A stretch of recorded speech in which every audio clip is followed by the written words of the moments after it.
Ya, halo followers, welcome, selamat datang di Tiang Jauh Podcast Bola untuk semua dari Popo on the Radio. I'm your host Popo Kosen, bukan pandit. Dan seperti biasa hari ini kita akan ngebahas review Liga Inggris weekend kemarin sekaligus mempreview pertandingan Liga Inggris weekend ini yang udah mulai masuk ke masa-masa akhir tahun ya. Jadi jadwalnya akan semakin padat tiap hari, hampir tiap hari akan ada sepak bola kan nanti, terutama di Boxing Day, tahun baru gitu-gitu. But weekend kemarin cukup banyak hasil mengejutkan sih ya di Liga Inggris. Ada penampilan gemilang dari Rafael Varane, kemudian Manchester City juga terpeleset lagi mereka terpeleset. Kayaknya City ini lagi ada trouble ya, kehilangan rohnya gitu loh. Dan juga ada kejadian di Bournemouth lawan Luton yang sempat bikin serem karena ada salah satu pemainnya Luton yang mengalami cardiac arrest atau henti jantung. Kira-kira mirip sama yang dialami oleh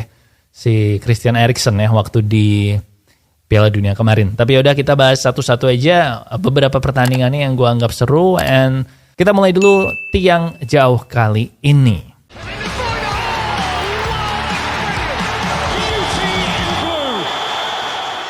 Nah, yang pertama tentu aja adalah pertandingan antara Bournemouth melawan Luton, di mana pertandingan ini berhenti di menit ke-65, yang menurut gue ini wajar sih ya, karena kadang-kadang memang sepak bola itu harus jadi nomor 2, yang nomor 1 tentu aja adalah keselamatan pemainnya. Jadi pemainnya Luton, si Tom Lockyer, itu tiba-tiba pingsan di menit ke-65, dan kemudian langsung dihentikan pertandingannya. Bahkan sosial medianya Luton juga minta maaf kepada para supporter dari kedua tim waktu mereka mengumumkan bahwa pertandingannya dihentikan. Nah, sampai sekarang belum ada kabar dari Premier League apakah sisa 25 menitnya itu akan dilanjutkan atau akan dimulai dari awal atau ya pertandingannya dihentikan. Tapi tentu aja yang penting selamat si Tom Lockyer ini, dan especially buat Philip Billing ya, padahal dia tuh pemainnya Bournemouth, tapi begitu dia lihat si Tom ini pingsan dia langsung lari ke situ. Dan juga Dominic Solanke juga pemain Bournemouth juga yang langsung minta medical support segera datang untuk menyelamatkan si Tom ini. Jadi special praise buat pemain-pemain Bournemouth sih, karena mereka kan sebenarnya musuhnya kan. Kemudian next ada Liverpool lawan Man United 0-0 di luar dugaan semua orang, dan gue bilang ini memang pemain Liverpool rada overconfident ya menghadapi Man United ini, apalagi musim lalu kan mereka di Anfield juga menang 7-0 kan. Tapi yang menurut gue layak dipuji di sini adalah Rafael Varane ya, karena udah 2 bulan belakangan ini kita semua bertanya-tanya kenapa sih Varane ini yang musim lalu adalah pemain kunci di lini belakang MU, itu musim ini dia nggak main selama 2 bulan. Nah, akhirnya dia main kembali kemarin lawan Bayern Munchen, bagus juga mainnya, dan kemarin dia main lawan Liverpool dan lagi-lagi bagus juga mainnya. Gue bilang walaupun Liverpool kemarin kalau lo lihat statistiknya ya itu kelihatan mendominasi pertandingan, tapi kalau boleh jujur ini gue objektif ya, sebenarnya peluang ngegolinnya MU tuh lebih bagus dibandingkan peluang-peluang gol yang dimiliki oleh Liverpool, karena ya MU bertahannya bagus sih, mengingatkan gue akan zaman Jose Mourinho dulu ya. Bukan berarti gue pengen balik ke zaman Jose Mourinho, dan ini memang pragmatis banget dari MU ya, wajar ya ada 13 cedera dari tim utamanya mereka, jadi ya memang harus gini, memang happy dapat poin di Anfield. Tapi ya menarik untuk melihat ke depannya apakah ini akan jadi titik balik. Gue udah sering banget ngomong titik balik ke MU dan gak pernah jadi titik balik, tapi siapa tahu yang ini benar ya.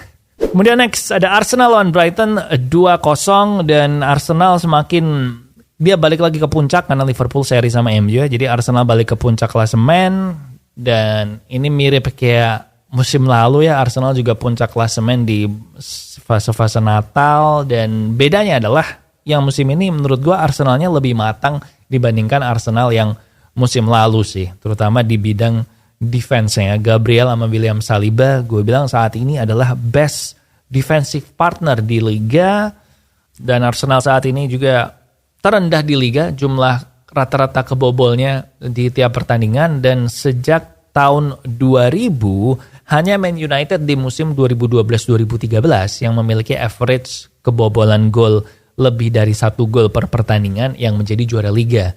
Jadi Arsenal musim lalu di 1,13, nah di season ini dia so far di bawah 1. Jadi kita lihat ke depannya nanti gimana, tapi so far menurut gue kandidat terkuat juara ada di Arsenal, diikuti oleh Liverpool.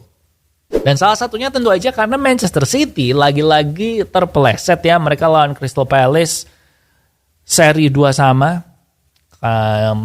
Detik-detik akhir kena penalti ya dari Phil Foden dan akhirnya jadi seri 2 sama. Tapi Pep Guardiola seperti biasa ya, gue happy dengan penampilan pemain gue, dan tentu aja kita harusnya menang pertandingan dan gak boleh melakukan kesalahan-kesalahan kayak penalti gini ya. Tapi Guardiola meminta ke pemainnya untuk ya udahlah lu lupakan aja kemarin keplesetnya itu, lupakan jarak poin ke tim di atas dan fokus ke next pertandingan di Liga di tanggal 27 Desember. Tapi sekarang Guardiola dan timnya itu lagi ke Saudi Arabia untuk Club World Cup semifinal lawan Urawa Red Diamonds dan diikuti finalnya nanti di weekend ini. Jadi ya gitu, kita tunggu aja nanti 27 Desember mereka baru main lagi. Next ada Newcastle lawan Fulham 3-0, dan Newcastle ini sama kayak MU ya, musim ini badai cedera melanda, dan kemarin di pertandingan lawan Fulham lagi-lagi tambah 2 pemain yang cedera, yaitu Fabian Schär dan Joelinton.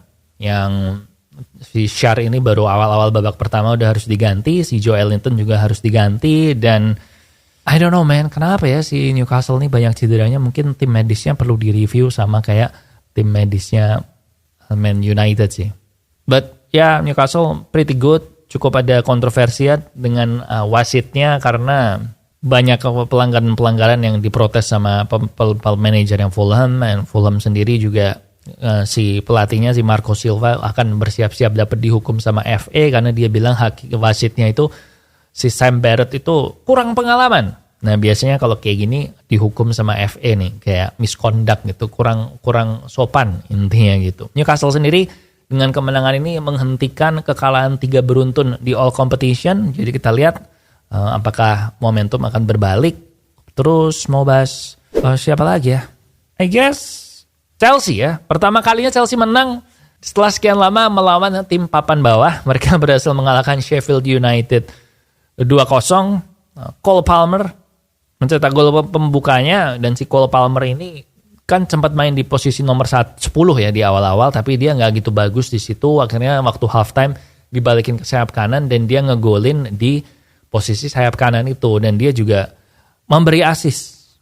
Nah jadi mungkin si Sterling kali yang harus di posisi nomor 10, atau mungkin nggak usah pakai nomor 10 sekalian si Chelsea ini. Tapi ya again, problemnya Chelsea dari awal musim gue udah bilang adalah kesulitan mencetak gol dan konsistensinya, karena mereka cenderung main lawan tim jelek, mereka main jelek juga, main lawan tim bagus, mereka mainnya bagus juga. Makanya kemarin lawan MU yang tim jelek, mereka kalah kan. Tapi sekarang akhirnya mereka menang lawan Sheffield United yang menurut gue hampir pasti degradasi sih Sheffield United ini.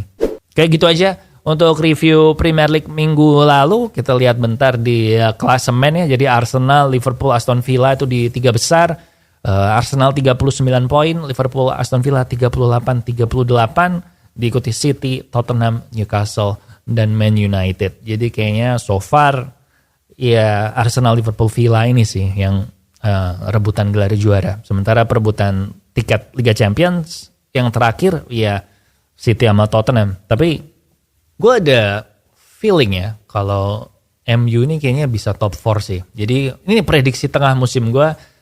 Arsenal, Liverpool, City, dan Man United yang akan lolos ke Liga Champions. Nah kalau prediksi juara siapa? Nantilah bulan Maret baru gue prediksi ya. Oke. Sekarang partai pilihan Popo di Premier League weekend ini. Seperti kita tadi udah bilang, kalau City nggak main karena mereka lagi di Saudi Arabia untuk Club World Cup ya. Jadi partai pilihan Popo untuk minggu ini adalah Liverpool Arsenal. Minggu 24 Desember jam 12:30 pagi atau dini hari. Jadi itu malam minggunya ya. Lu begadangnya dari malam minggunya. Pilihan gue cuman itu aja sih. I guess Sabtu 7:30 malam ada West Ham lawan Man United. Moyes lawan MU. Itu juga oke. Ya itu deh. West Ham, Man United, dan Liverpool Arsenal.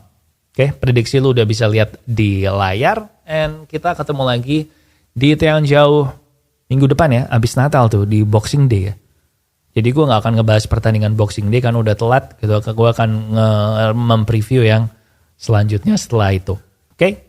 Well, Boxing Day-nya gue bahas kalian sekarang deh. Boxing Day jadwalnya juga lu bisa lihat di layar juga. Itu ada MU Aston Villa. Rabu 27 Desember dini hari jam 3 itu juga partai pilihan Popo tuh. MU Aston Villa. Sisanya nggak ada yang big match sih. Maybe Brighton Tottenham. Tapi itu Jumat, jadi kita bahas minggu depan.